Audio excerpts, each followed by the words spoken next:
Okay, good evening everyone. This is Mel here from Sneakers Corner. Today we have Sam who's going to be talking to us about another possible origin of the Muhammad myths. But before we introduce Sam, I just want you to have a look at this slide here that I have produced and shown on a previous video.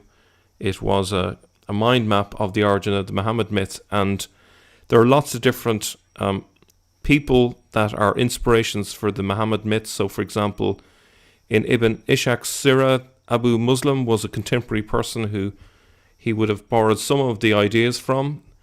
Another contender would be Nehemiah bin Huziel, who essentially is the first caliph. He's the Jewish caliph when the Persians and the Jews conquered Jerusalem in 614.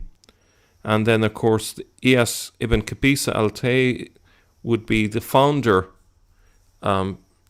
personage who is the inspiration for Muhammad as well. And then there's Babay the Great, or Mahmuda, who had some part in terms of the overall picture. But another person that we mentioned was Elagabalus, if I'm pronouncing his name correctly, from the 3rd century. And this is where Sam comes in. Sam is going to talk to us about his research into this possible origin for the story Muhammad. And before we kind of go into that, just so we're clear, we know there are really early contemporary references to someone who went by the name of Muhammad as in terms of a title. We have two sources which are from the 640s, or perhaps a little bit earlier than 640s, and they seem to refer to a guy who was around in 634, in other words 2 years after Muhammad was supposed to have died. But distinct from him, who's a historical person who we know almost nothing about, there is the later biography which Ibn Ishaq wrote in the 760s, and then it was developed later by Ibn Hisham. And on top of that, we have the various hadiths that were gathered in the 8th century and then into the 9th and 10th centuries. That's what we have in terms of the story Muhammad today. But at some point, there was a disconnect from the historical person, and a story was constructed. And the reason we know the story is constructed is we can see lots of key elements of borrowing. So for example, in Ibn Ishaq's Sirah, we can see elements from the various Gospels. We can see motifs from the Old Testament, like for example the story of Moses. But today we're going to be looking at another source for those ideas, and so I'm going to unshare here now and come back to Sam. Sam. Right. Well, for people who have never looked at the Arab Roman emperors, there were actually 5 Roman emperors who were from the region of Syria. They were Arabs, and surely everyone in the region of Syria knows all about them. It would be common knowledge. Yeah. But I became aware of this as I studied Elagabalus. I was intrigued with this fellow who was so obviously an Arab, and so obviously his name, which was not his real name was Antoninus. He was called Emperor Antoninus, but he was mocked following his death because he brought the cult of Elagabalus to Rome and tried to introduce it to the Romans unsuccessfully. They rebelled. So the reason why he's called Emperor Elagabalus is because that's the name of the cult that he promoted. That's the god that he was promoting in Rome. Yeah. So I came up, as I read his biography, I came up with a list of about 23 different things, which are surprising parallels between Elagabalus and Mohammed. The most important similarity for me is the geography. Yeah. Both of them are from Shams. Yeah. Now, the word Shams is probably not available to or um, known to most people, but it's the word that Arabs use when they refer to the region of Syria between Turkey and the Gulf of Aqaba. Yeah. That whole region is called Shams, and in the mind of an Arab, that is one region. And it also includes, interestingly enough, it includes Petra. Yeah. Yeah. Petra is part of Shams. It's southern Shams. Yeah.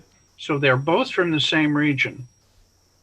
And I'm not saying that everything in the biography of Elagabalus is true, because much of it is propaganda, which was written following his death in order to denigrate his name and his legacy. Yeah.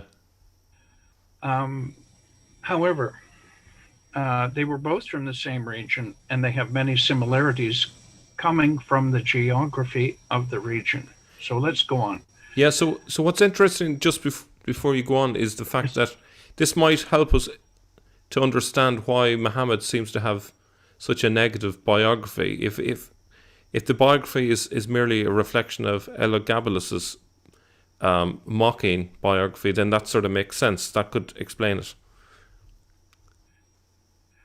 Yes, yes, it certainly does, because Elagabalus was a Roman emperor, and whoever wrote the biography of Muhammad, in my view, is trying to culturally appropriate elements from the biography of this Roman emperor. Yeah. So that, and whatever he did is all right, because he's an emperor. You see, he can do anything he wants. Yeah. Yeah. And moreover, because he can do anything he wants, he's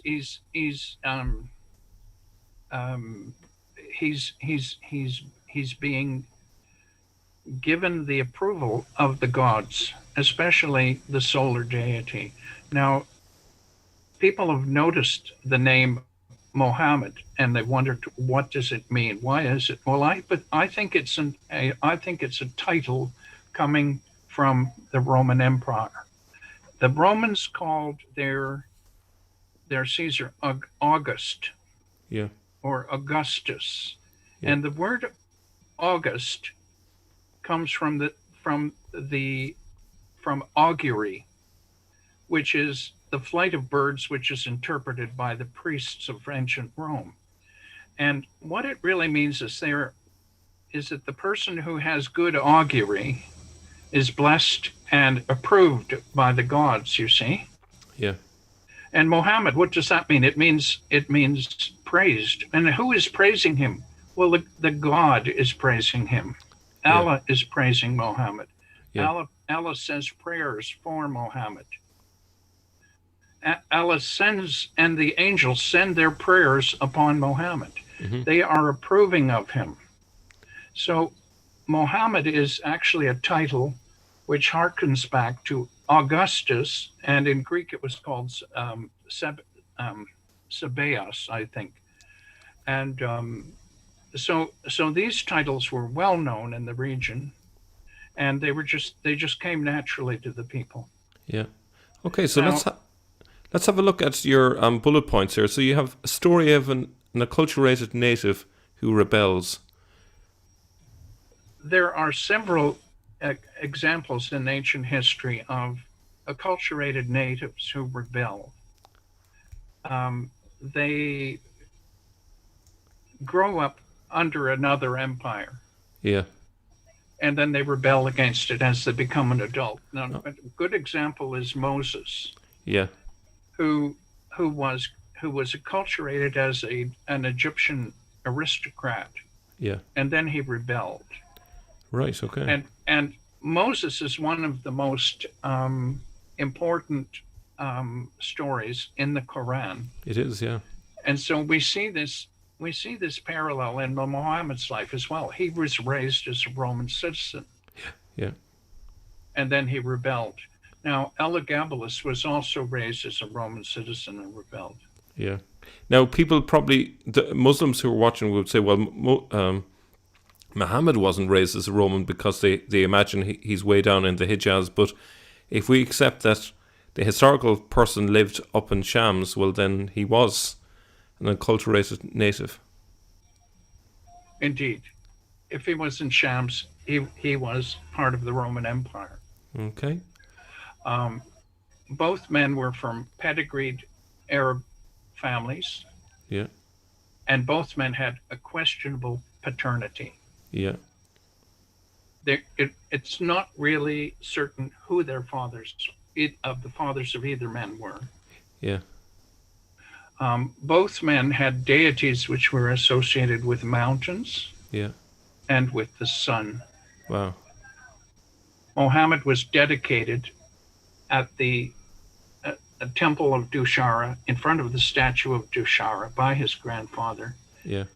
And Dushara, or Kos, is a solar deity. Yeah. The family names of both men are associated with the sun, Wow. Yeah. and the same sun symbols are found in Emesa, which is where Elagabalus came from, and in Petra. Wow. That's interesting. Both men had families who were hereditary leaders in religion. Yeah. Both men were circumcised.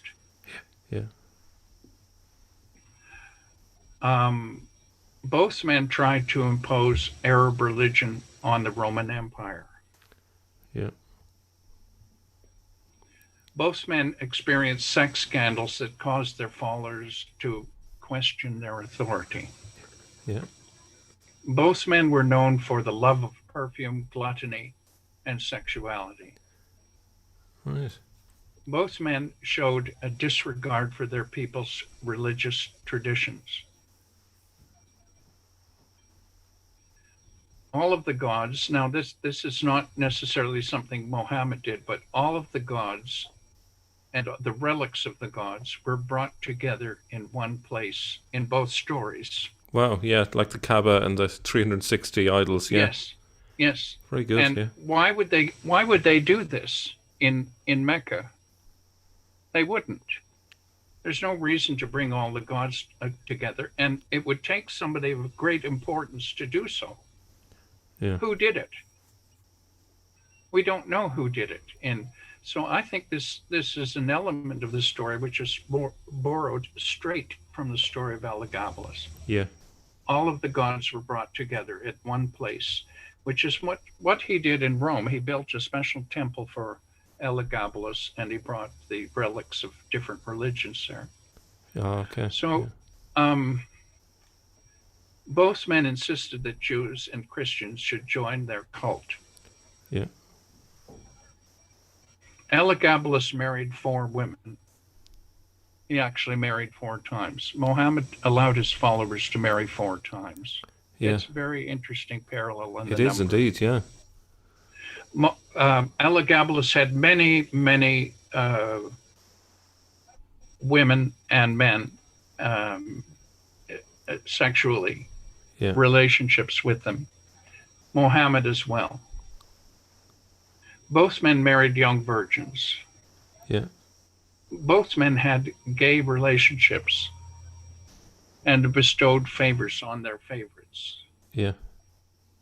Both men had their critics murdered, which is not unusual for an emperor. Yeah, it's true. Both men adopted a son, but had no biological son. Yeah. It's a lot of Both similarities. men were known to wear, yes? Yeah. Both men were known to wear women's clothing. Both men alienated and offended their followers by their immoral behaviors. Mm-hmm.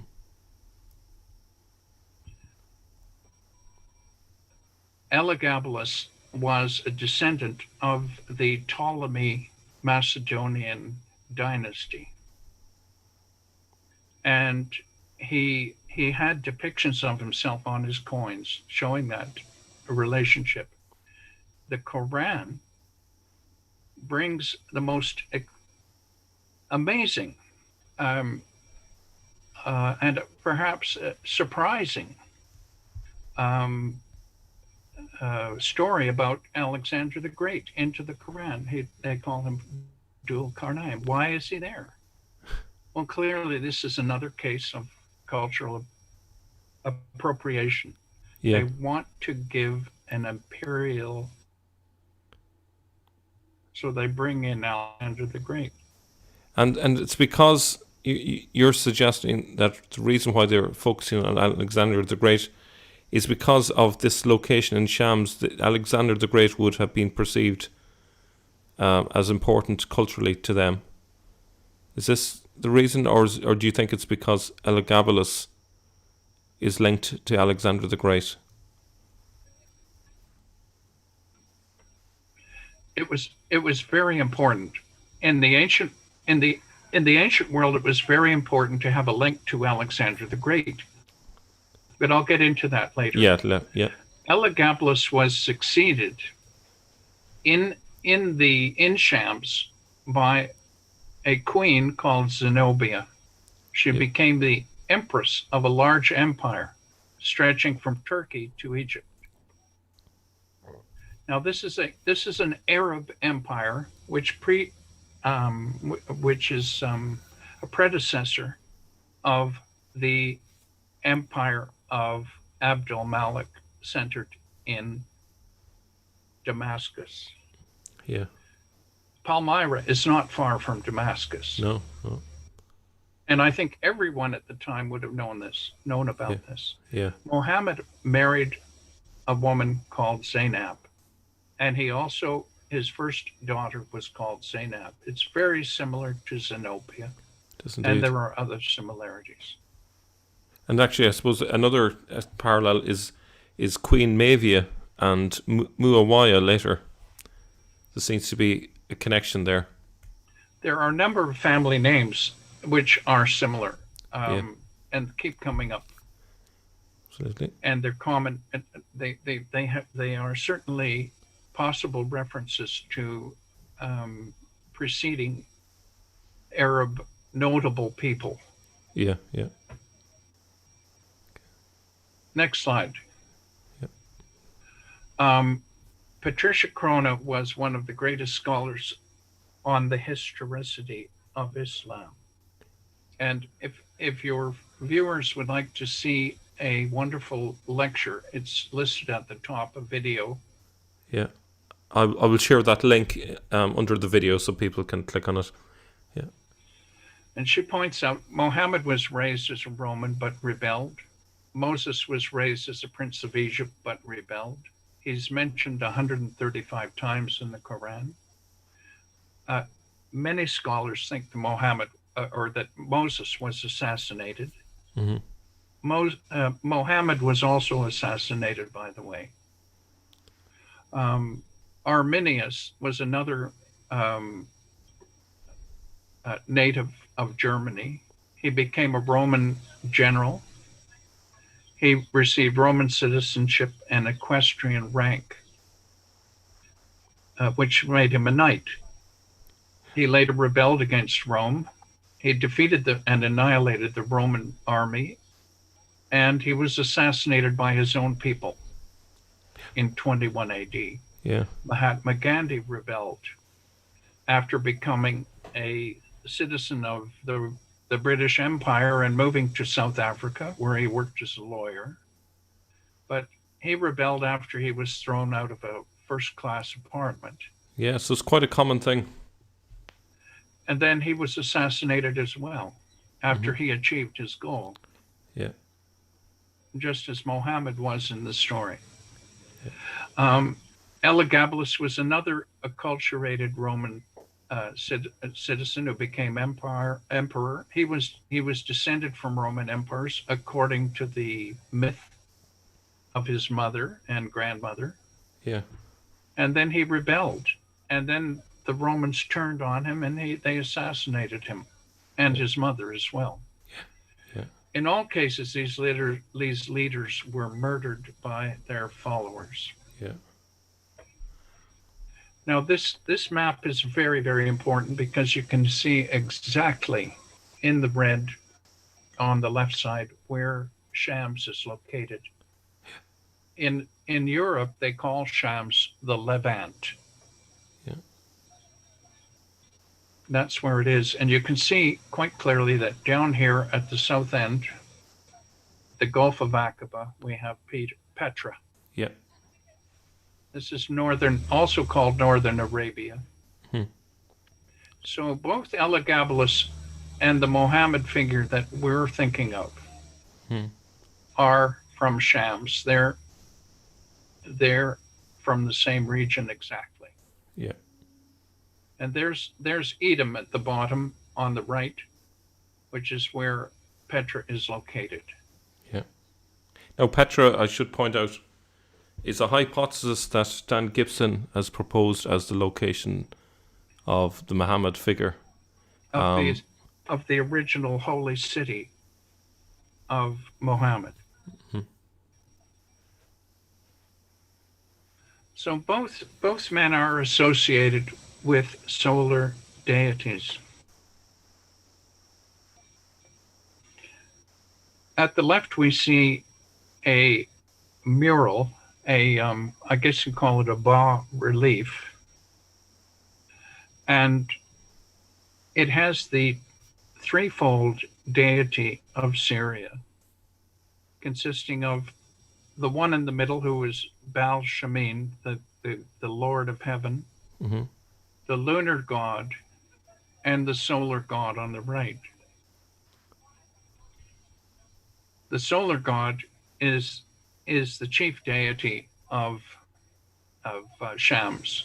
He is considered the greatest because Shams means the sun. Now, the name Elagabalus, we're not really sure where it comes from, but it could be Ilagabal, which is the god of the mountain, or I think it could be from Aramaic. It could be Elohabal. Yeah. With a strong H sound, ha, which they couldn't pronounce in Latin. Yeah. So they transcribed it as a G, but it could be Elohabel. Elagabal is how it's written in Latin, in the Latin script. So all of these are, Baal means simply Lord. So there's the Lord of the moon, the Lord of the heaven, and the Lord of the sun. So the key thing is, the key thing there is Elagabalus would be the god of the sun, or the sun god. Well, Elohabel, which is Aramaic, and they, by the way, they spoke both languages in northern Syria. Most people would know both languages. I think they would be able to speak Arabic and a little bit of Aramaic as well, or they would speak some Aramaic, or they would speak Aramaic as their mother tongue and some Arabic as well. But everyone up in the north would have known both languages, as well as Koine Greek. I haven't got an answer there. I'll ask it again. So just to confirm, so we're not confused here, are you saying that, okay, you have the word Eloha Baal, the god Baal. Is that the equivalent of a sun god, Ilagabal? Well, are you saying it's something different? Well, I'm going to get to the proof a little bit later of that, but right now we're just introducing the names. Yeah. It's just that top line. I'm sorry to be awkward now, but that top line would suggest that what you mean is that Elagabal is the sun god of Syria. Is that right, or am I misreading it? Elagabal is the sun god of the city of Emesa, which is where Elagabalus comes from, and that's a very specific. You see, in the ancient world, gods and goddesses were specific to a region. And even to a city. Yeah. So we're going to get to this. In general, the sun god is the chief god of all of Shams. Yeah. the sun cult is extremely important in Shams.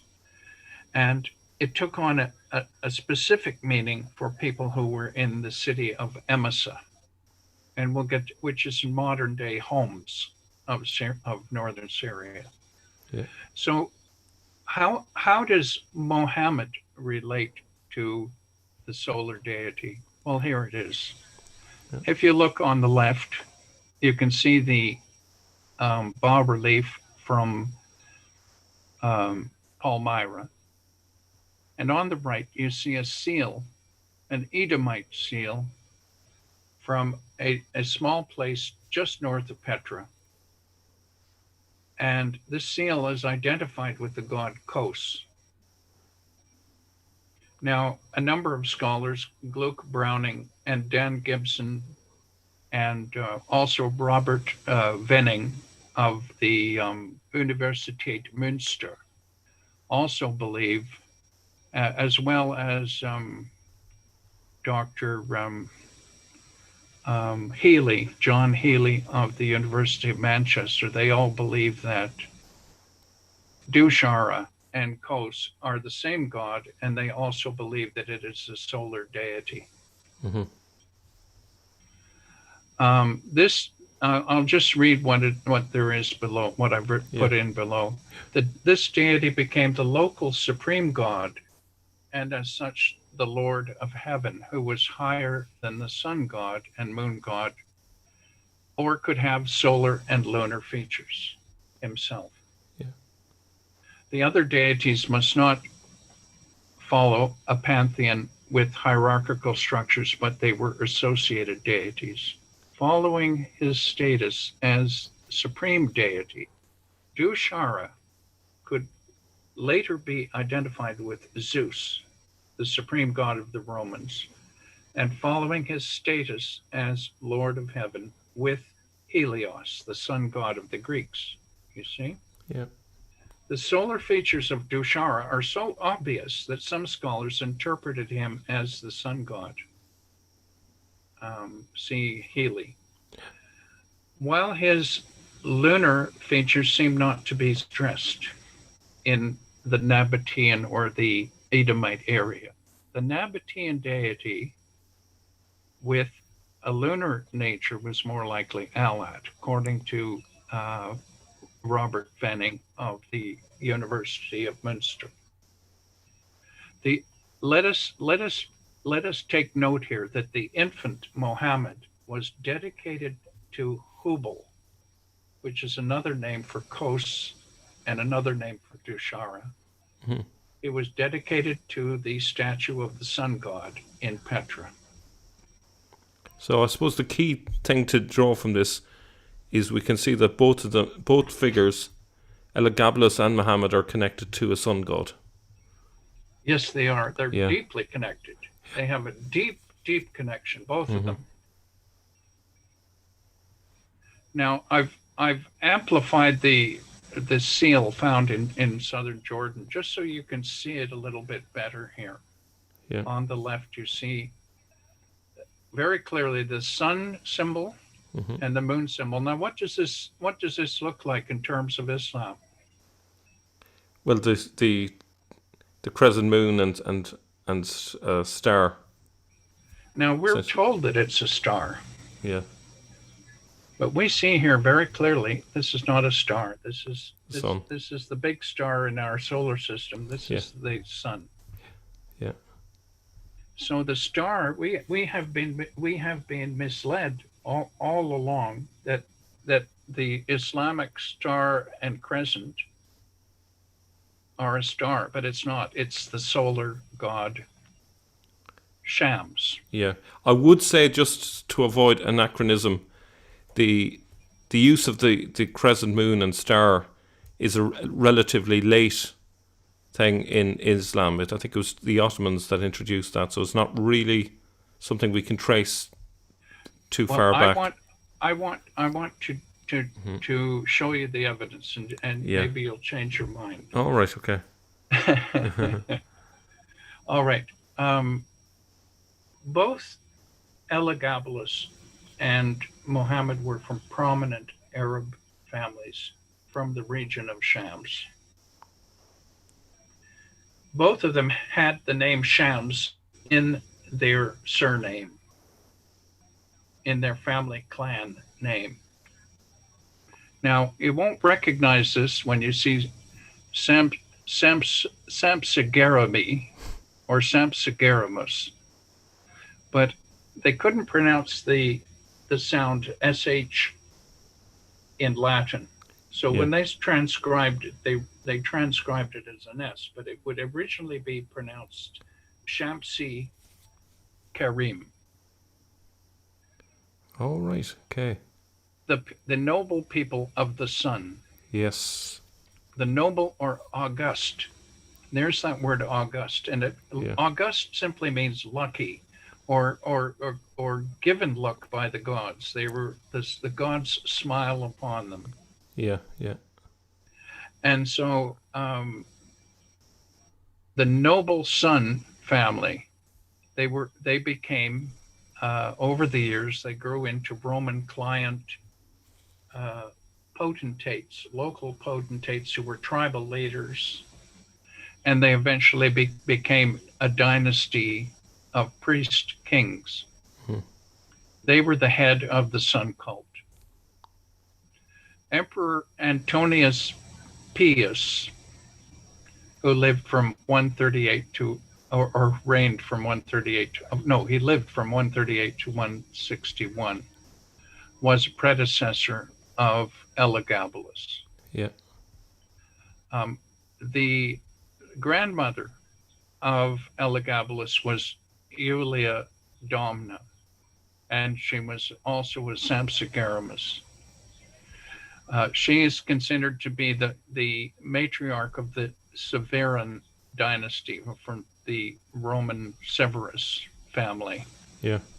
Her sister Julia was the grandmother of Emperor Elagabalus, who lived, who was emperor from those dates in about 4 years. Yeah. Now let's turn to Mohammed. His clan name is Hashim. Now, what does that sound like? It sounds like Sham. Hasham. To me, there are a number of interpretations, but to me, I think it comes from Asham. Now, when you pronounce al, which is the word the Yeah. in Arabic, next to another consonant, it turns from L into the, it's called compensatory lengthening. Yeah. So you just repeat the sound of sh, ash, shams. Yes. Yeah. And then we have Hashim or Hashem. And it's very possible that this name comes from the sun. This family was a sun worshiper. Actually, worshipped Dushara. just to add to that, I stand corrected, but I believe in that part of the world, in some forms of Arabic, they used ha instead of al as well. So that would support the idea that it means al shams. When I studied Hebrew at university, they taught us that the original definite article Mm-hmm. for the Proto-Arabic and Hebrew, the original article was hal, hal. Yeah. And the Arabs dropped the H because they were like the Cockneys. Yeah. And the Hebrews preserved it, the H, and they dropped the L. Yeah. But they had the compensatory lengthening where there's a sort of a lengthening of the next word. Mm-hmm. So when you say the king in Hebrew, you say Hamelech with 2 M's because you're compensating for the loss of the L. Mm-hmm. So that the two definite articles are related. So we go on. Mohammed was perhaps a Syrian, is frequently referred to in the Hadiths as the white man. They talk about the whiteness of his arms, the whiteness of his armpits, the whiteness of his belly. He was distinctly whiter than the other Arabs. So, does this point to his genetic origin in northern Syria? It could do. It could. One of the companions of Muhammad said, anyone who said the Prophet was black is killed. It's very important for them that he was white for some reason, perhaps because that was associated with royalty and with imperial royalty. Yeah. I think the fact that Hashim connects so neatly with Syria strengthens the case as well for that location. It's another piece of the puzzle. Hmm. It's another parallel which we have to take into account. And the thing is, on its own, it's one thing. But when you have 24 or 36 of these similarities, then you start to say, I think we have an intentional plagiarism Yeah. going on. That somebody is copying the life of Elagabalus and attributing it to the hero of the Arabs. And to make it less obvious, mixing in other sources and influences so that there's a good mixture there, so that it's hard to spot. But obviously, you have spotted these similarities. So Well, it started to just come to me one by one, and then I said, I think I'd better make a concentrated study of this and see how many there actually are. yeah, yeah. So here's another one. Hmm. Both men had deities who were associated with mountains. Now, if you look at the top left, you can see the volcanic plug, which is located in the city of Emesa or Homs in northern Syria. Now, the local people call that the citadel, Yeah, but it's the city is on a plain, so it's one of the largest rises of land that can be seen for a long way away. And this is where the temple of the sun god was located and where the royal family lived at the top of this impressive mountain. But it's possible that the sun god of Shams was located in another place. And I'm just throwing this out. It could have been Mount Hermon, which is the tallest mountain in the region. It's over 7,000 feet, over 2,000 meters in elevation. It's a yeah. very, very high mountain, and it's the northernmost part of Israel, and it's located between Lebanon, Israel, and Syria. And I think, if I'm not mistaken, there was a key battle fought between the Romans and the Arabs in this valley as well.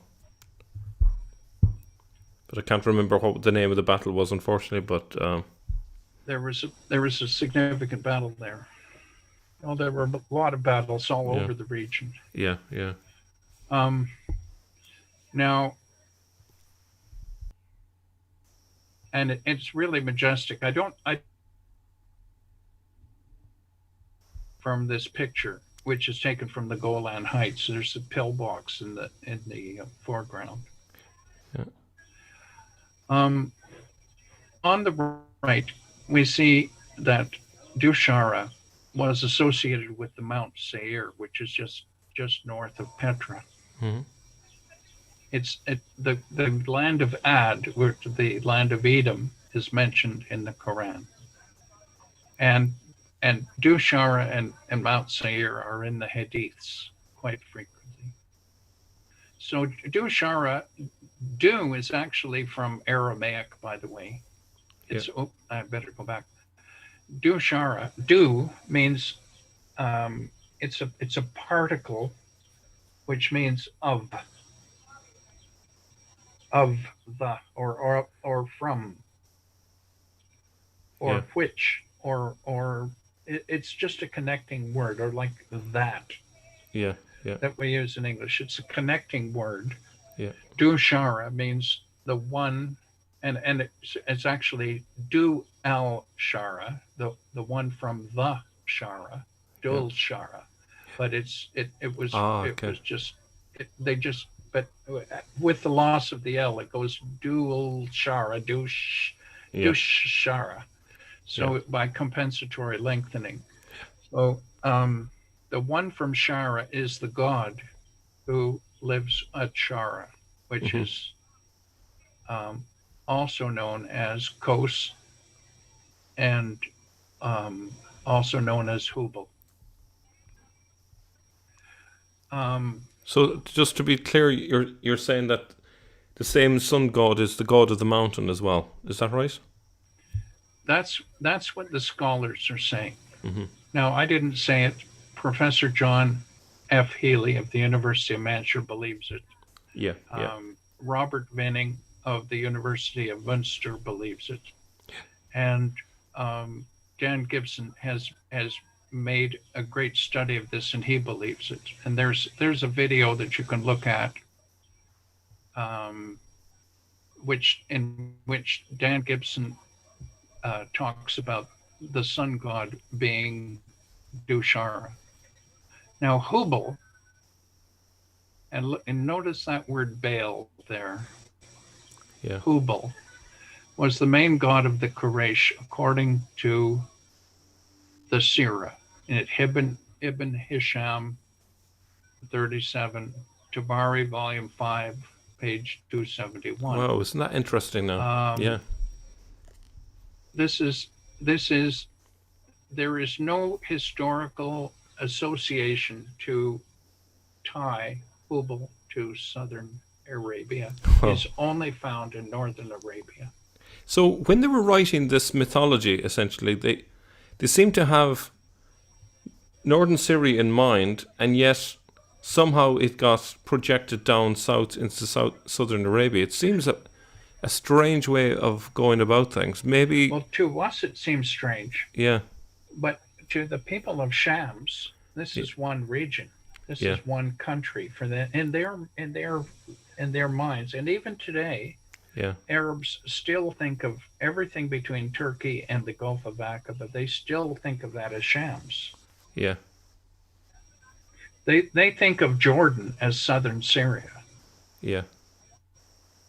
But They don't think of it as an independent area. yeah, but if we go a bit further than Aqaba, like the Mecca and well, like the Mecca of the Hijaz is a good bit further down. It is. So they're still projecting it down where there was none of these traditions. And this is something that we don't understand yet. Yeah, Why they moved the capital from Petra to Mecca. We don't know that. yeah. Could it We be can't figure it out. I think there's obviously a gap there from the 630s up to the 760s, and in that 130 years, there's a lost tradition. I've suggested on earlier videos It's an that intentional cover up. yeah, well, there's intentional cover book, but also that there probably was a Northern narrative. I think I call it the NHS, the Northern Historical Story, originally, and then it had to be a bit like a tent. It had to be taken down, moved south, and put back up again in the south for whatever That's exactly reason. what they did. Yeah, And I'll leave it to Dan Gibson to go into these details. But so we go on. Yeah. The writer Al Aziraki says the Hubal statue was brought from a town of Hit in Syria by Amr ibn Kuhay, a predecessor of Muhammad, in Petra, which they call Mecca in the Hadiths and Sirah. So he brought this statue of Hubal, which is the sun god of Syria.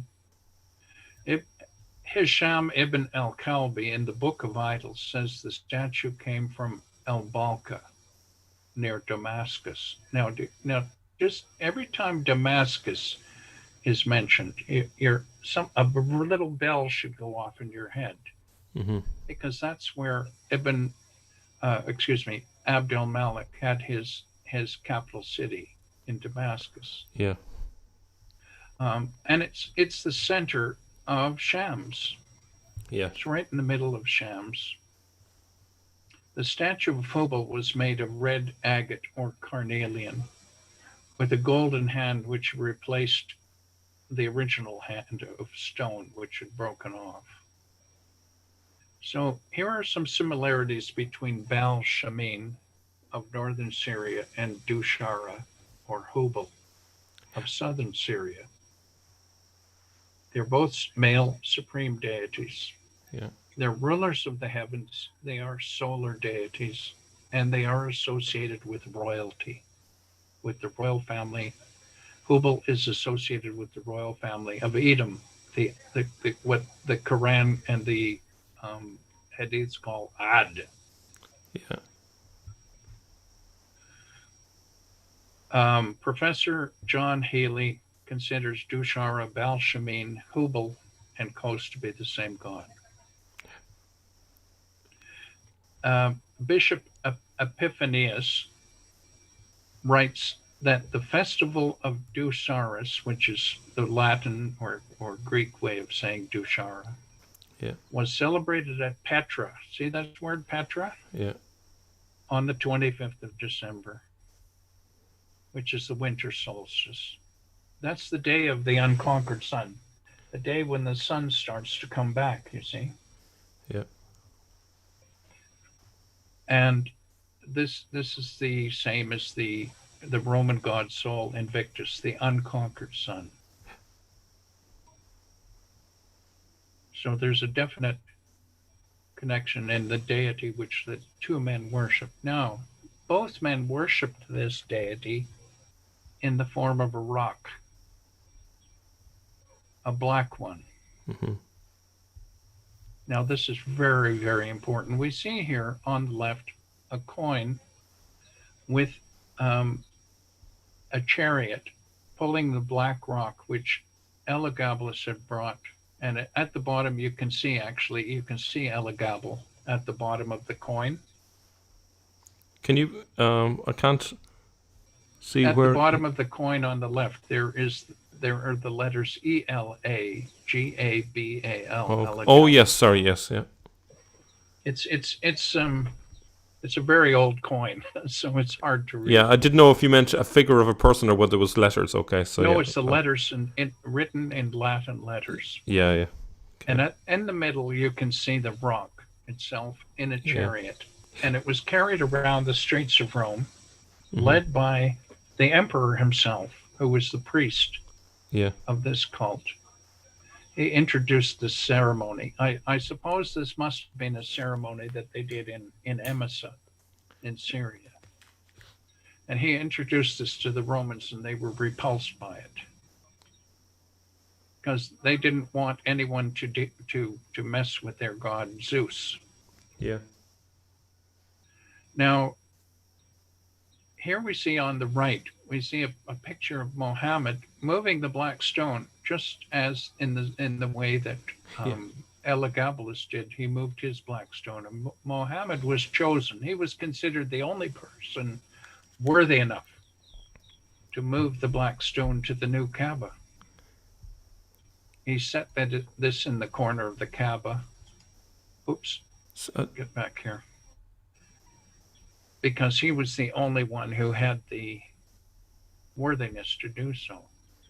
Do you know what I find interesting is in the picture on the right you have four of his followers holding up the black stone, in the cloth, and it reminds me of the four horses of the chariot there.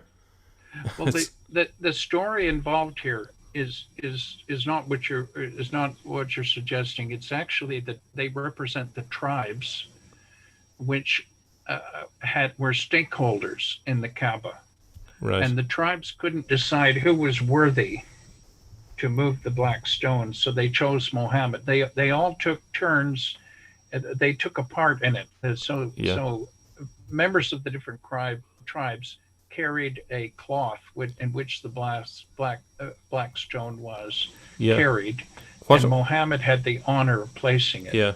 What I'm suggesting is that perhaps the original account here, if we take the imagery of that coin with the four horses being used to carry it around, that when it went into the myth maker machine, as it were, and it got spat out on the other side, turned now into a myth, then this might account for the four tribal leaders, but that's how myths start. They have a core idea, and then it gets transformed in an allegorical sense into something else.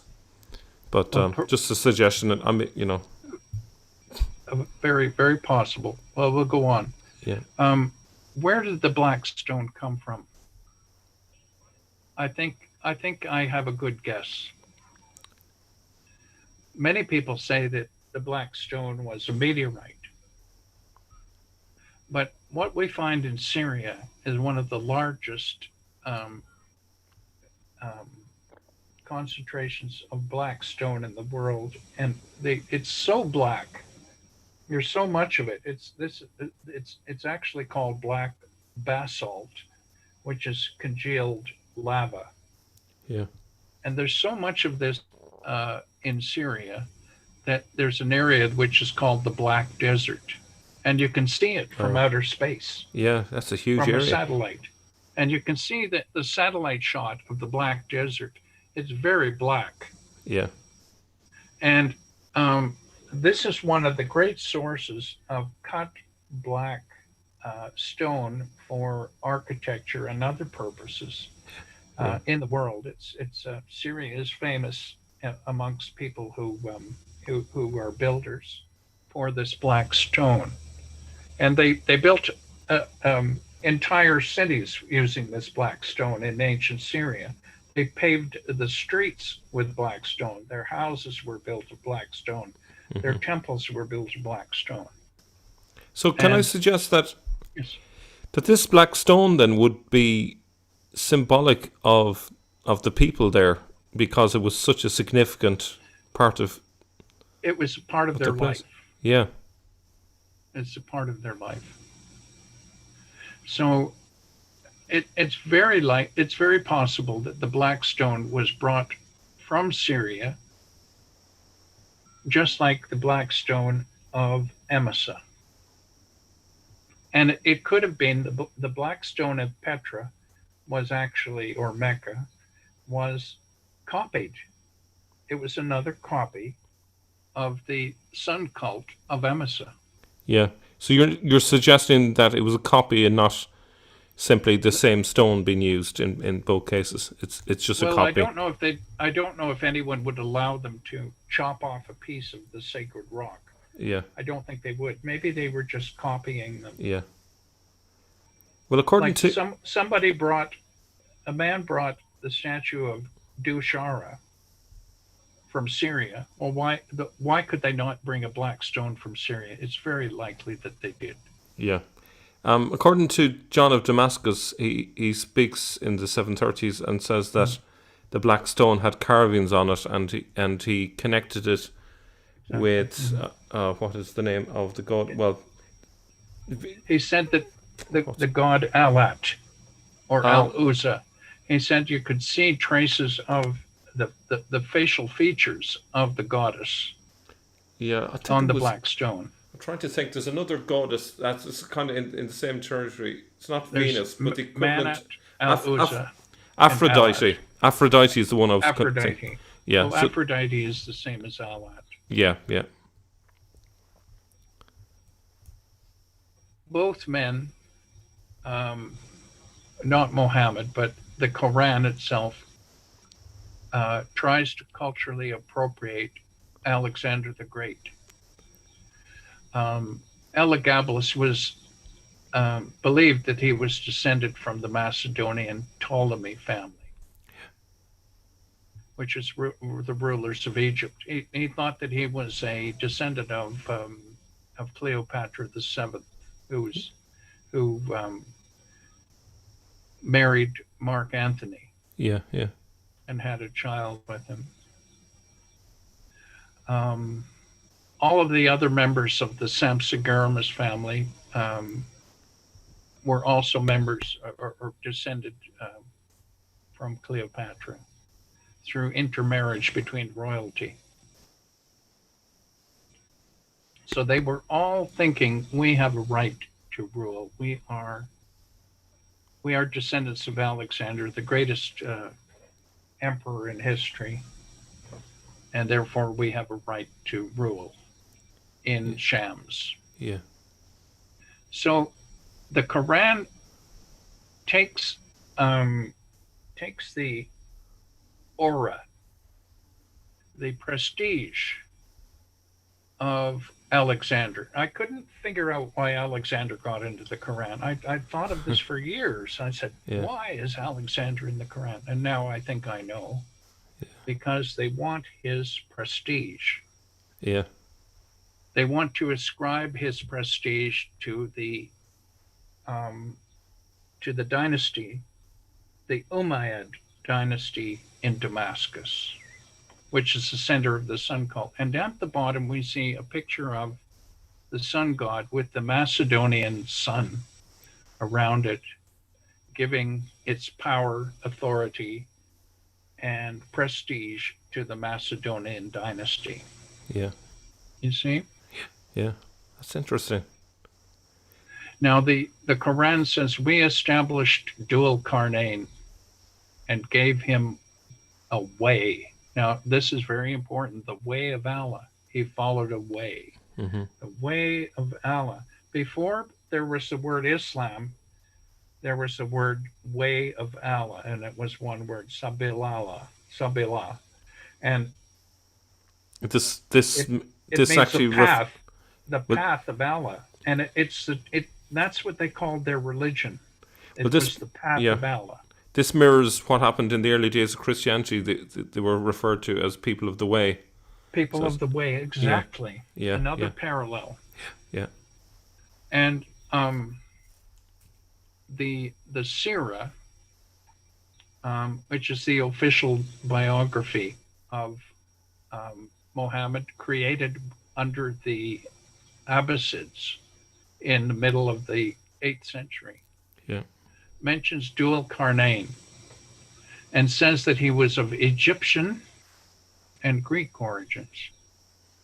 Well, the Ptolemy dynasty, the Ptolemy dynasty was in Alexandria, Egypt, and they came from Macedonia, north of Greece, and they spoke the Greek language, and they spread the Greek language throughout the ancient world.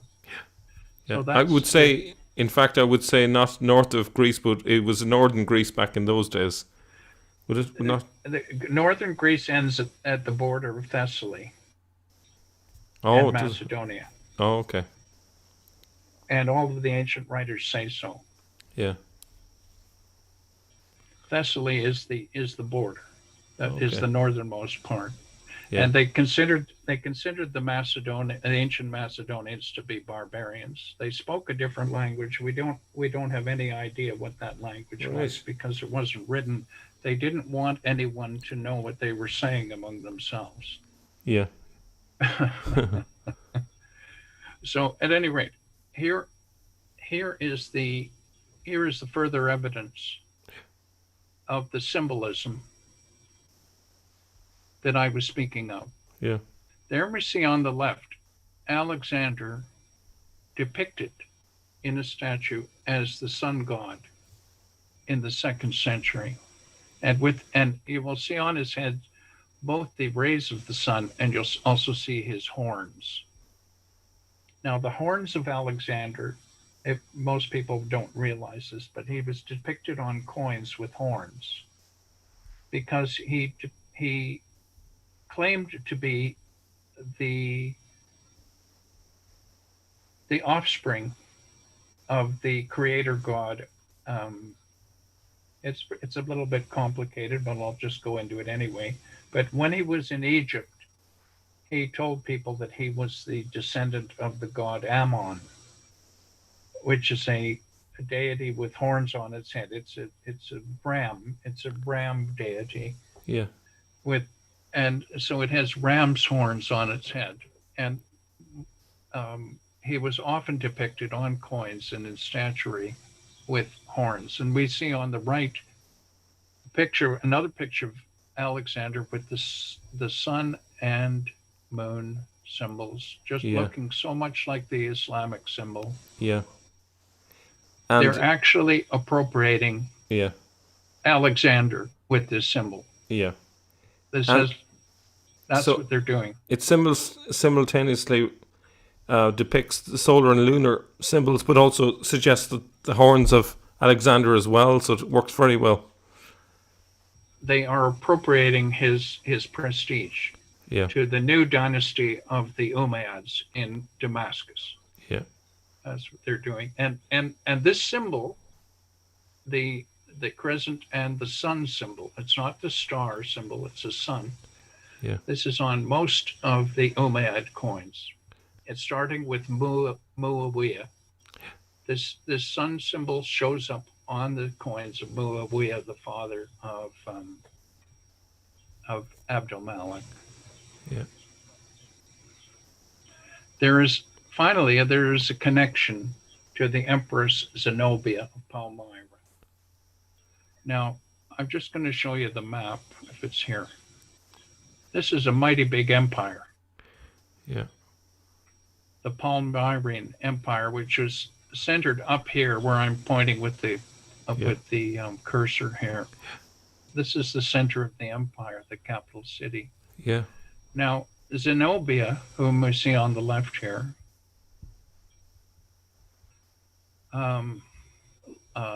lived from between these years, and her empire lasted from 267 to 273. That's 400 years before Muhammad.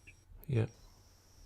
She claimed that some of the coins of Zenobia have horns on her head as well. Wow. I didn't know that. That's amazing. So it's because they're claiming descent from Alexander. excellent. Well, that's brilliant, because that kind of helps us form a bridge from the time of the 7th century back to the time of Alexander. So that makes more logical sense. There's not such a big long gap if there's a tradition, at least, even if it's only one between Alexander and the 7th century. In the East, in the Near East, they have long memories. Yeah, yeah. And for them, Zenobia is just yesterday. Yeah. She happened yesterday. The chief scholar of Palmyra was a man called Khalid al-Assad, and he named one of his daughters Zenobia after this empress, because for them this is living history. This is living history, just like many Macedonians today name their children, their sons, Alexander and Philip. Yeah. Now, if you notice the other side of the coin, what do we see here? Right there, where I'm pointing the cursor. There's a sun symbol, isn't there? Yeah, yeah. This is not a star. This is the sun. And what is she holding in her hand? This is called a patera.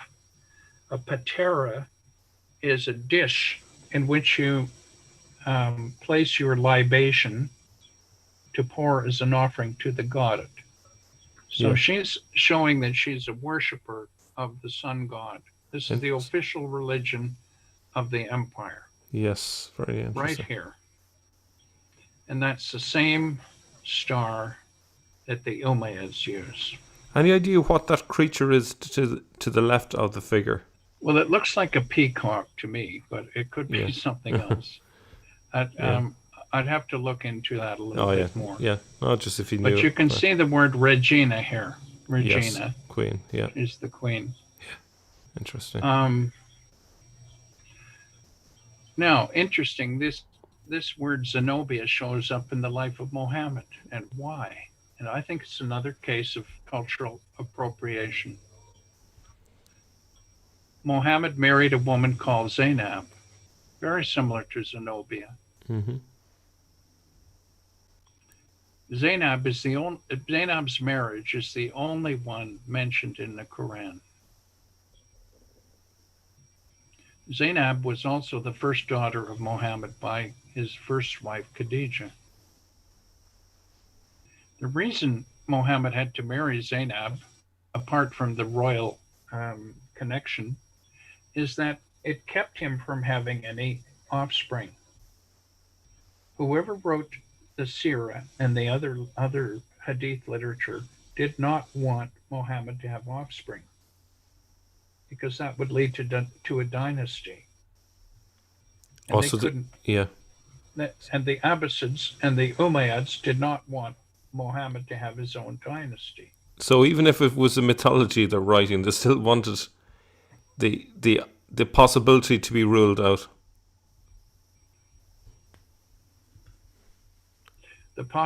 Every possibility can't be ruled out until you actually rule it out by evidence. Yeah. So the name Zenobia is culturally appropriated in the biographical literature to suggest that the imperial mantle of the Palmyrene Empire and the Roman Empire have fallen on Muhammad. Yeah. And his sun cult. Yeah, and again, just to re-emphasize the point, if you could just show that map again a second. It just kind of reinforces the idea that we're talking about a northern narrative originally, before it was moved down south, you know? Mm-hmm. Now, what does that map look like? That looks like the map of the Arab Empire created by Muawiyah and Abdul Malik. Yeah. But this is 400 or 500 years before them. Yeah. They were just, and I'm sure in their minds, they were just saying, well, we're going to get back what we lost. Yeah. The Romans. We're going to get back what we lost. Yeah, it's not, they didn't view it as expanding into territories they had no right to. They viewed this as, well, we owned this once and we're going to own it again. It's ours. We're just taking it back. Yeah. The Romans stole it from us. Yeah. That was their point of view. Yeah. So here we see the temple of Baal Shaman in Palmyra, and I think a lot of what I'm bringing out at this point was known and still is known to people of the region. Yeah. But because they're all Muslims, they don't want to say anything about it. And I believe Mr. Khalid al-Assad knew what I'm saying, and he probably knew much more about it than I do. Could you make clear to the audience who this person is? Because I know you've told me off air, but just to point out the connection. Khalid al-Assad was murdered by ISIS at the age of 82 after he refused to reveal the location of hidden antiquities relating to Palmyra. Now, Palmyra was the center of Zenobia's empire. And he knew just about everything about Palmyra because he was born there, he was raised there, and he studied it his entire life. It was his life's work. He was made the chief curator of all of the artifacts in Palmyra. Yeah. And he gave his life to defend them against ISIS. And I think Caliph Abu Bakr al-Baghdadi of ISIS, I think he knew a lot of what I'm saying as well, and that's why he had to destroy it. Yeah. He realized the connection between Allah and the sun god of Syria. Yeah. I believe they did. Now look at this. Symbolism. Let's start at the top left. Yeah. The symbolism of the sun, and once again, for people who are just tuning in, it's not this a star like a star in the night sky. This is the sun symbol. We see it on the coin of Elagabalus. We see it on the coin of Zenobia. And what do we see over here? As soon as Abdul Malik takes the cross off of his coins, what does he put there? You can see the sun there to the left. The sun. Now we're not sure what this globe is here. Yeah. This could be the sun. This could be the light of the sun. We're not exactly sure what it means, but he's placing this as his object of worship. Yeah. But the sun is curiously present in all of these others in the similar manner. It looks like he's following the motif from earlier times. It looks like this is a symbol of his religion. Yeah. The sun. And the Umayyads, as we know, crossed northern Africa, and then they got into Spain, and they established themselves in Spain, and they made some coins. And what do we see here? Sun. We see the sun symbol in Spain. It's not the sun. It's not Islam. It's the sun. That's amazing. I've never seen this coin before. This is a massive discovery here. I think we have to connect the dots. Yeah. We go from here to Zenobia, to Abdul Malik, to Islamic Spain, and we see the same sun symbol. Yeah. Shams, the solar deity. The chronology of the sun cult, this refers to the ping-pong, which occurred between the Roman Empire and the Arabs of Shams. Okay. They repeatedly tried to reestablish their sun cult in the Roman Empire, where they believed it belonged. It belonged. So they took at first in 218, Elagabalus took the sun cult right to Rome, to the center of the empire, and established it there. A few years later, he was assassinated. The sun cult was disestablished, but a similar cult, the cult of Sol Invictus, the unconquered sun, was reestablished in 274, 50 years later, by the Emperor Aurelian. Yeah. And it was made another cult in Rome, parallel to the others. Yeah. In 380 AD, by the Edict of Thessalonica, the sun cult lost to Christianity because of the Romans established Christianity as their state religion. Other religions fell from favor. In another 300 or 200 years, Muhammad was born. Or three, I'm sorry. Wait, oh, sorry, am I wrong? No, sorry. 200. 200, you're right for some. Muhammad was born. And then the sun cult started to return. The sun cult gradually was restored during this time, and finally we see in 715 the Umayyad coins throughout the empire bear the sun symbol.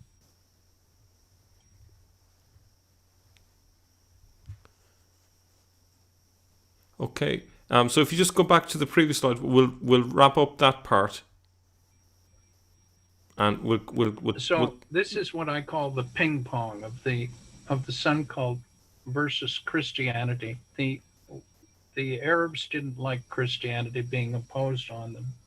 They wanted to get their sun cult back, and it was Muhammad who brought it back. Okay, so thank you, Sam. That was a great presentation.